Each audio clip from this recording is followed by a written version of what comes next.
Hello, this is the Side Show. I'm Theodore Parker, and today is Thursday, August 18th, 2022.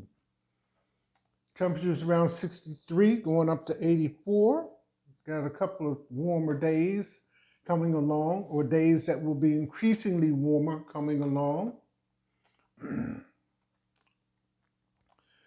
So, all of these things um, are in the news today. And don't forget the mask. Wherever you are in the country, try to help with the non-transmission of COVID-19 to start. Around that 8:30 sunset, air quality good. So we can proceed through the day if you have not already started yours. So let's look at a few items that are in the news. We'll just do the top ones today. And a majority of Americans see an invasion at the southern border. NPR poll finds blame somebody. That's my point. But NPR is National Public Radio.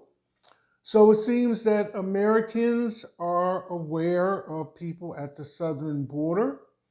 As you know, people have been trying to access this country from countries in Latin America and southward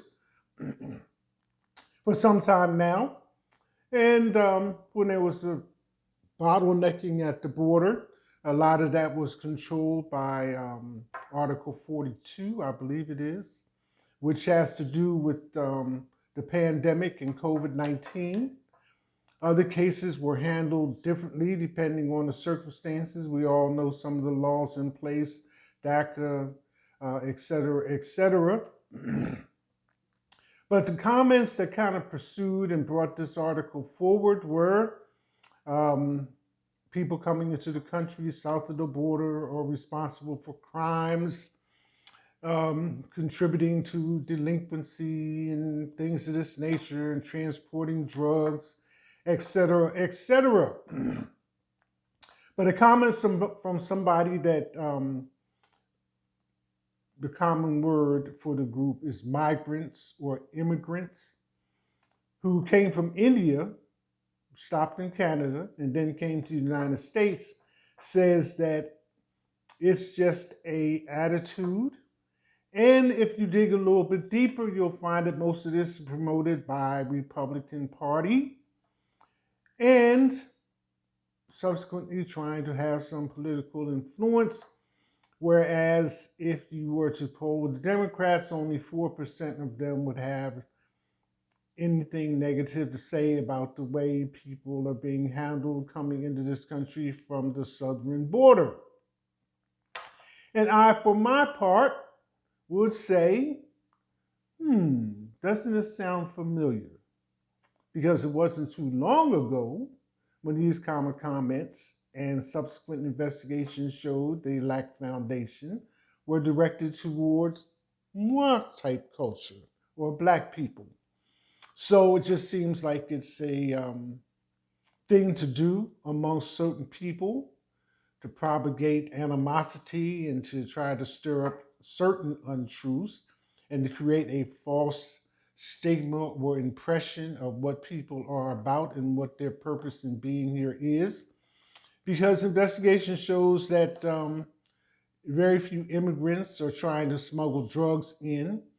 And when the way drugs arrive in the country is looked at or investigated, it's usually through people coming through normal channels, not so much people trying to jump across the border and sneak into the country, et cetera, especially in the case of such drugs like fentanyl, which is being targeted because of overdoses, subsequently leading to other investigations involving drug use and trying to curtail drug overdoses. Latest of which is hundreds of millions of dollars being requested from drug companies, pharmaceutical companies related to opioid deaths. So, a stigma that we might have to put to rest regarding blaming people coming in through the southern border. Trump, and more Trump, but maybe less Trump after a while. FBI sealed evidence that led to search of Trump's home, focus of court hearing. The media is requesting that the magistrate in southern Florida, judge magistrate, that allowed the warrant to go through, open it up so they can see what the affidavit says. But of the three primary goals of the search warrant, none of those say that it had to be classified materials. But there are certain laws in place, Espionage Act, et cetera, that cover their having the right to search and look. And it was discovered that documents were there, 11 or so, including some that were top secret. So this is supposed to happen today. The media lawyers for various media companies and TV broadcast stations are requesting that the affidavit be unsealed and presented. So we'll see what happens. A brain-eating amoeba infection suspected in child's death in Nebraska. So it seems like this child was swimming in one of the lakes near Omaha, Nebraska. And this particular amoeba exists in freshwater lakes and happened to contract this situation. So it's the first time in that state. The amoeba has to do with encephalitis. It's such a long word, I didn't write it down. But the medical situation is that it does not happen that often, but it does bear caution when swimming in open lakes because that's where it exists and thrives. Next, all of us people who like music are able to determine for ourselves what we want to listen to. But since we have vehicles and the radio's on and we can choose our station, we do have some familiarity just from presentations and awards that come on the TV. You got rap, you got hip hop, you got jazz, you got indie, you got international musicians coming from other countries whose music is played in this country, et cetera, et cetera. So this particular article had to do with, and it's written by a woman, Brandy Collin Calhoun, for Madame Noir. 5 times hip hop has celebrated spit kink in the bedroom. Now, again, life is an ongoing educating process, but some of us have found that what we learn in school does not always readily translate to a valuable employment.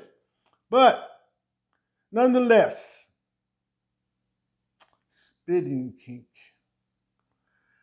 I just didn't come up this way. So she goes on to talk about how music talks to people and a lot of things that were taboo is now just thrown into the lyrics and people listen to it or not listen to it according to your choice.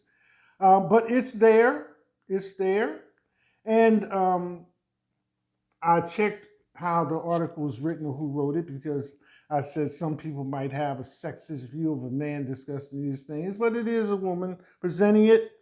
And she referenced, after giving specifics about spitting in people's mouths, that she references WAP, Cardi B's record song from 2020. And so these are the verses that she includes in her story. Swipe your nose like a credit card. Hop on top.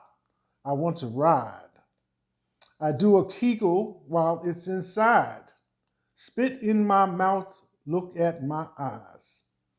And of course, this pussy is wet, come take a ride. Wow. So, moving on. Selena Gomez sparks rumors she's dating Kylie Jenner's ex after stars are caught on intimate late night date together. Um, New York, a restaurant. Tiger was already inside. Selena came in through a back door.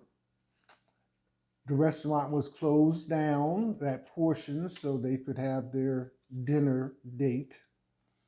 And it goes on to say how many people Selena Gomez had dated, referencing her being involved in different films and movies until she got to the point where she was dating Tiger.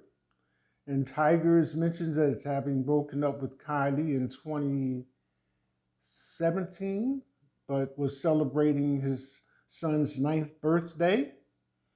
And other little ins and outs, him being accused of domestic violence by one of his former girlfriends, which there were no charges filed. So, we'll see.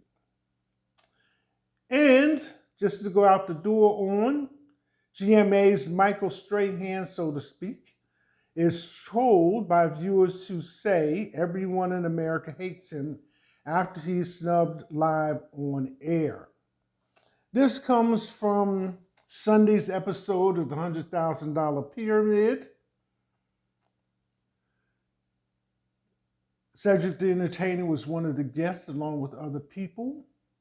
And Michael mentions to him that they haven't hung out in a while, so maybe after the show they could hit it. So Cedric sometimes is known for his dry humor and responds, says, "No, Michael, people don't know if you hang out with Michael. He's got such a big personality, people never remember that you're in the room."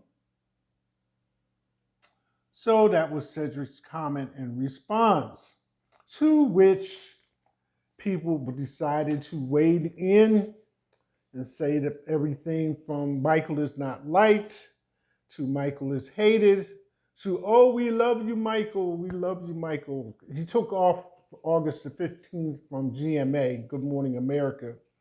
And people were asking as to where he was at, along with George Stadopoulos, and were requesting him partners in crime, I think was the reference. So there you have it